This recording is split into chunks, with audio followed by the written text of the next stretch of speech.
Você sabia que as plantas são tão evoluídas quanto nós? É isso mesmo. Eu sou o professor Marquinhos de Biologia e hoje nós vamos falar sobre os grupos vegetais do ponto de vista da evolução.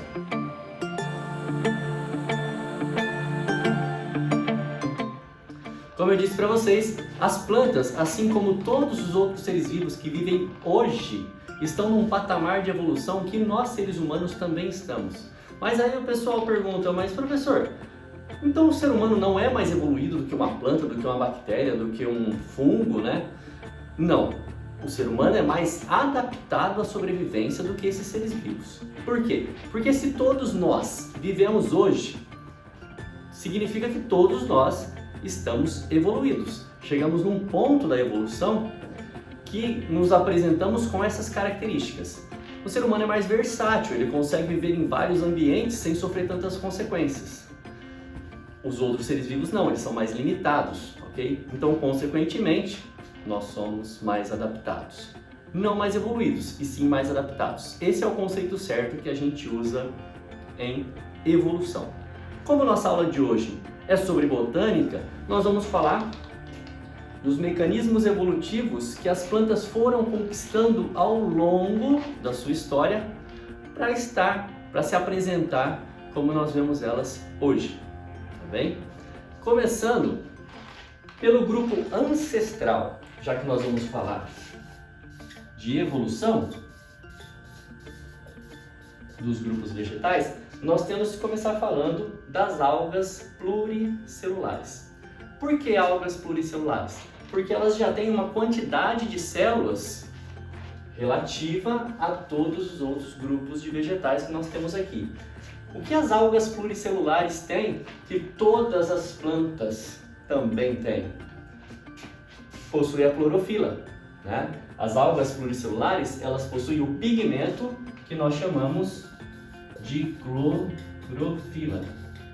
Esse aqui é o pigmento verde que capta a luz do sol e aproveita essa energia para fazer a fotossíntese e produzir a glicose, que é o alimento das plantas. Tá bem? Na sequência, o que nós temos aqui são características que vão surgindo ao longo do reino plantae que vão trazendo novos seres vivos. As algas não são mais consideradas do reino plantae, elas são ancestral comum, elas fazem parte do reino protoctista hoje em dia. Porém, das briófitas até as angiospermas, nós estamos falando dos 4 grupos de plantas terrestres. E o que uma alga tem de diferente de uma briófita? Ou seja, o que a briófita conquistou ao longo da evolução que uma alga não tem? O exemplo que nós temos aqui é o embrião dependente da planta-mãe.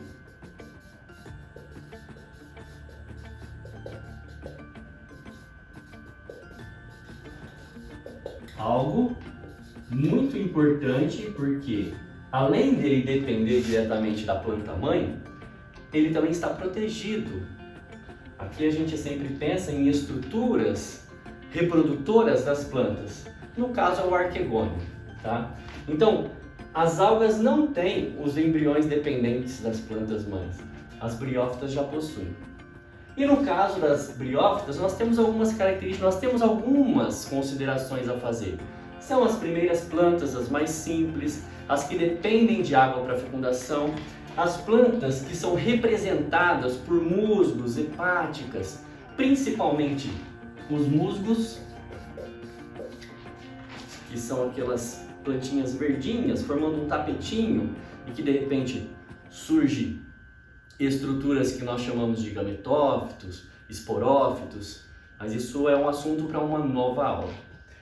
As pteridófitas, que nós classificamos como samambaias, para ficar mais comum. As samambaias são as mais conhecidas. As gimnospermas, nós colocamos os pinheiros como exemplos. E as angiospermas são as frutíferas. Frutíferas em geral, né? Percebam que eu coloquei em cada grupo um exemplo popular, e o que nós precisamos pensar agora é quais são as características evolutivas que foram surgindo para que os novos grupos foram aparecendo. Nós estamos vendo aqui uma árvore filogenética que mostra para a gente alguns pontos onde aconteceram a diferenciação, o surgimento de novas espécies ao longo da evolução. Então, entre as algas pluricelulares e as briófitas, foi a característica que o professor citou. Entre as briófitas e as pteridófitas, surge a característica que é a presença de vasos condutores. Presença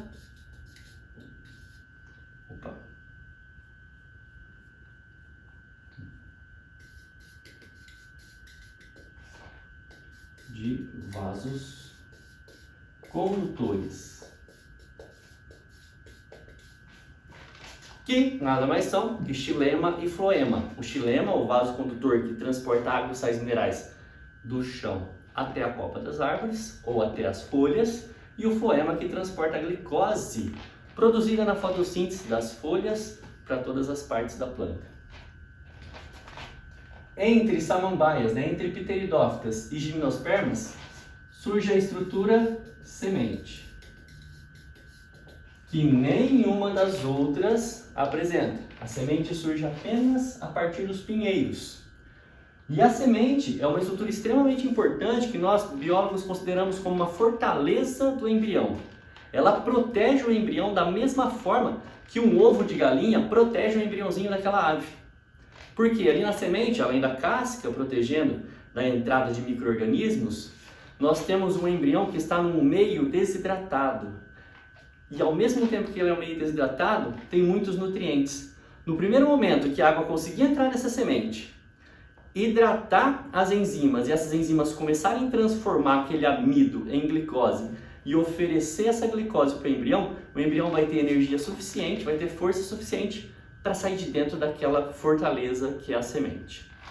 E para a gente ir finalizando, a característica evolutiva das gimnospermas que surge para dar origem às angiospermas é a flor e o fruto.